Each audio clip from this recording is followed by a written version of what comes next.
grab your popcorn, grab your decapitated head, get your butter, get your bag of blood. This is the 2022 edition of the 31 Days of Dread, where Peter A. DeLuca, AKAPAD, your boy here, the film buff, does one horror movie a day, and that's me talking. I'm your host. I'm not a vampire. I'm almost a zombie because I've just been doing nothing but watching these movies so I can discuss them all with you. But here it is, the 31 Days of Dread. Everyone, I am so excited to bring you these movies. We're doing modern day horror for the first time ever. We're barely even going to hit 2021. We're going to focus on 2022. So roll over in that coffin and let's go. AKAPAD, continuing our long-form study of the horror movies of 2022. We can kind of say at this point, because I know I've teased it, this is maybe the fourth time I've teased it, but we're gearing up to the end. Our next two movies is going to be Sick, available right now on Peacock, and also available on Peacock is Megan, the killer robot girl toy movie. With all of that, 2022, I kind of want to argue this could be the greatest year of horror ever. The variety is there, the quality is there, and we are like reconstructing ideas. We're reaching for the stars for a lot of this, content. I don't care. I call movies content. It is content. We make content here, but there's such a range, and it's so much fun, and it's inspiring. And at this point, we're gonna be well over 31 movies for the 31 Days of Dread. But the whole vision here that we're working at, and look, hey, thanks for joining me, Peter A. DeLuca here. We're talking men, but what's driving me? I'm sorry, I had to do a little promo there. But what's driving me is the idea that we're putting together a playlist. We're putting together a complete form. We're putting together something that's tangible.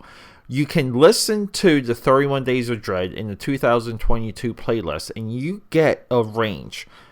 You get it, and it's there, and I just feel like honored to be able to document it with all of you, and thank you. And unfortunately, we're stepping into a type of movie I don't understand. I don't understand wasting everyone's time that touched this flick. Now, Jessie Buckley, Rory Kinnear, these are our actor, actress in this movie. Both of them deserve nominations. Both of them deserve accolades. Alex Garland, he is our writer-director. We previously discussed Ex Machina.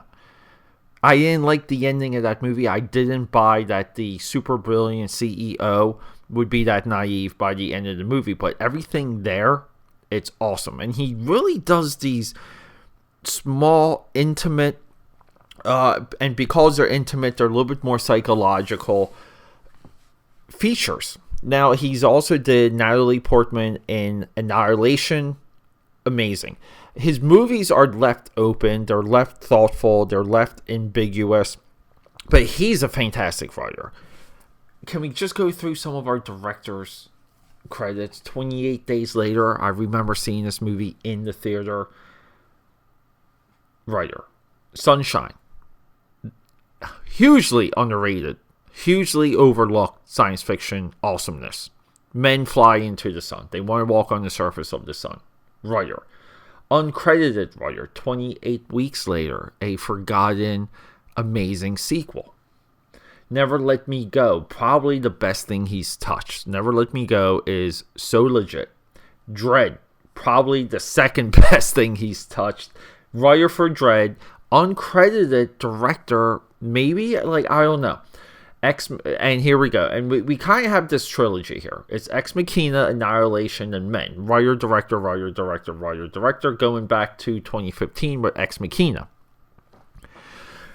I'm only highlighting how talented this dude is. He made a $11 million, the movie only made, we don't know how much this movie cost, but it's a technology driven idea. And the point of this movie is what I don't understand. The point of this movie reveals the type of movie. I guess this is social guilt fantasy. That's how, or social guilt horror. That's how we define this movie. This movie is very similar to another flick called Mother. That, let's go through the cast of Mother. That cost $30 million, grossed $45 million. Not easy to make $45 million at the box office. But Mother, Jennifer Lawrence, Javier Bardem, Ed Harris, Michelle Pfeiffer.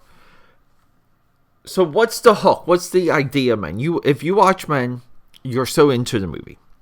And then eventually it gets weird, it gets preachy. It tells us that men blame women on everything. Mother tells us that we're destroying the earth. It doesn't go literal. And that's the problem. The same problem with Men is the same problem with Mother. These movies, they want to show us what's happening. They want to show us what we're doing. It's straight up social commentary, wrapped and performed by brilliant filmmakers, but with points and ideas and intents that the audience forever will never connect with, because the preachy aspect takes away from the narrative flow of the movie. This movie, Men, should have ended with a stamp, so we know what's happening. What's wrong with that? Mother should have ended so that we know what's happening. What's wrong with that? But along the way, we're treated to artistry, we're treated to expertise, we're treated to technical feats. Mother and Men are both technical achievements that deserve adulation, that deserve attention. They have performances. Jennifer Lawrence in Mother, top-notch performance.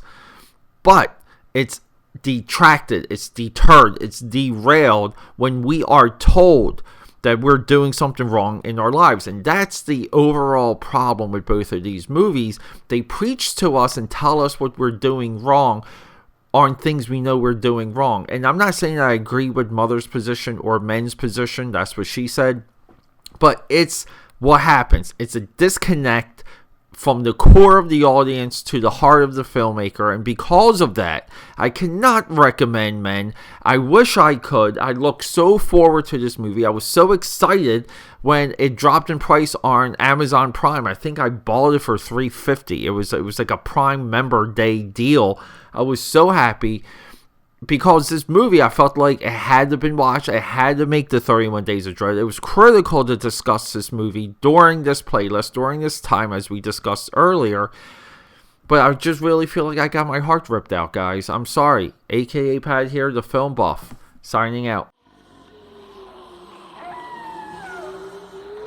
The future of film is horror, and thanks for all of that, everyone. Thanks for hanging out with me.